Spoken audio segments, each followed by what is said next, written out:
there, and welcome to Acutely Amanda, a podcast where I share short fiction that stays with you, along with the real life and craft behind it. I'm Amanda, and today's story is all about pizza. Let's get into it. A Pizza the Ocean by Amanda McNeil. She left the Midwest because she wanted to live near the ocean. But it turned out living near the ocean wasn't the same thing as living on the beach, and Boston did not have a beach. She hadn't expected to miss very much of the Midwest when she loaded her entire world into her little hatchback, but in the last year she's made a list in the Notes app on her phone. Polite drivers, friendly waves, wide walkable sidewalks, Detroit-style pizza. The 1-year anniversary of her move came in the middle of an oppressive, sticky August heat that she'd never experienced before being in Massachusetts. In desperation, she Googled Detroit-style pizza, just to look at its square glory. And that's when she discovered a restaurant on the North Shore claiming to have Detroit-style pizza, with a lot of very happy reviews from other Midwest transplants. Just the right amount of crunch on the edges, and perfectly thick crust topped by Wisconsin brick cheese and a dollop of marinara. Best of all, it was right next to a beach. She could take her pizza to go and eat sitting on a beach, even dip her toes into the waves. She could finally give herself what she claimed to have moved here for, plus a little taste of home. So that weekend, she got up and drove herself through the nail-biting hellscape, bumper-to-bumper aggressive traffic. Why did no one use turn signals here? To the North Shore. After turning through a roundabout, a terrifying invention, the road took her right along the shore. On her right was a sidewalk with a rail and cut-throughs that led to stairs down to the sandy beach. On the left were lined up the same sort of New England-style homes as in her own neighborhood, mostly wooden triple-deckers with porches that looked weathered enough that she questioned their safety. Shortly, these homes turned into 2-story small businesses, and soon enough, one of those small businesses was the pizza place. Amazingly, she found parking within 1 block. She did have to parallel in, but this was a skill she had honed in the last year. She hurried into the restaurant. It was one of those one-room deals with very little space inside. They had a carry-out station set up. The online reviews had warned it was delivery and carry-out only. She placed her order, then slipped back outside to sit on the bench just outside the door and wait. There was a beautiful view of the shoreline, and peeking out from behind it was the Boston city skyline. She watched the beach while she waited, and the 40 minutes until they called her name flew by. She took her pizza box from the rail-thin college student running the takeaway counter and lifted the lid. Yes, this clearly was the perfect Detroit-style pizza. By the time she walked to the beach, it would be cool enough to eat. She closed the lid, then crossed the street, walking the sidewalk that ran along the railing, looking for one of the cut-throughs of steps leading down to the shore. It was mid-afternoon on a weekend, and while the beach had a few people scattered on it, it was surprisingly empty. As she walked, a sulphurous smell accosted her nose. It turned her previously growling, excited stomach.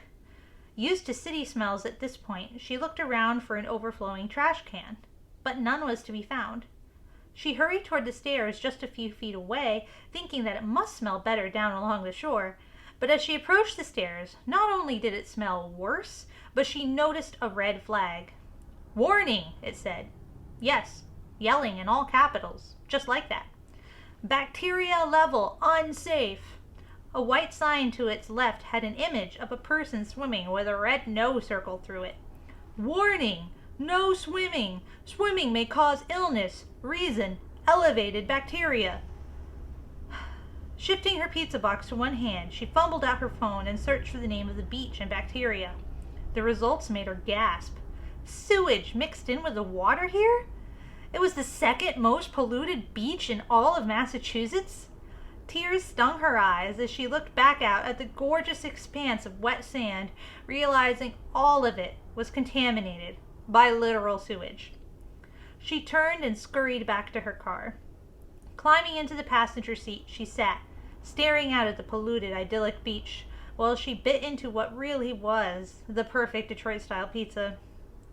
It seemed her options were either smell the ocean and never see it in the city, or look at the ocean but not touch it here. After she finished eating, she climbed back out of the car with the pizza box and returned to the walkway. Breathing as little as possible, she sat up and took a photo of the box with the shore in the background. Her Instagram followers, who had so cheered on her brave move across the country, never needed to know the truth about the beach. It wasn't lying if she just didn't mention it. She wrote a glowing caption, tagging the restaurant and ending it with hashtag a pizza the ocean. The likes flowed in instantaneously, bringing a smile back to her face as she returned to her car. The end. So this is my adventure into contemporary women's fiction, something we haven't seen before in this season. Contemporary women's fiction is all about the here and now, stories centered on the emotional journeys of women as they navigate relationships, personal struggles, and self-discovery, or in the case of this character, moving across the country and getting used to a different region's way of doing things. Unlike romance, where the love story is the driving force, or thrillers where the tension is everything, women's fiction focuses on the protagonist's personal growth. The relationships, whether with families, friends, lovers, or even themselves, are key. In the case of this character, it's with her Instagram followers, and the emotional arc is what propels the story forward. The term women's fiction really gained traction in the 1980s, when feminist literary critics pushed for a space that recognized the unique perspectives women brought to storytelling. It was about carving out a genre that reflected female identity, subverted traditional narratives, and in some cases challenged the literary world's male-dominated standards. But while many writers embrace the label, others argue that it unfairly marginalizes books by women that might otherwise be considered literary fiction. After all, there's no equivalent men's fiction category. That said, contemporary women's fiction remains a powerful space for storytelling. It's flexible. It can include elements of mystery or magical realism. But at its core, it's about the protagonist's emotional transformation. These are the books that can be comforting, reflective, or even challenging, but they always center on the inner lives of women. They capture the zeitgeist of the present moment, exploring modern struggles, relationships, and society in a way that resonates deeply.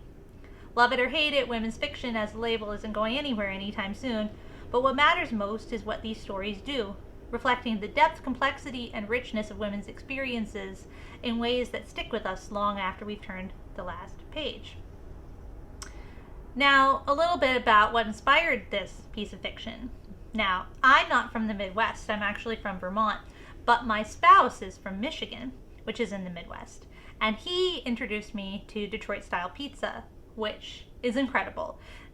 It is made in a square cast iron pan.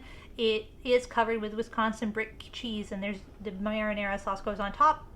And the cheese, when it starts to melt, releases grease that greases along the sides of the pan, and the dough kind of self-fries in the cast iron skillet. It's really delicious.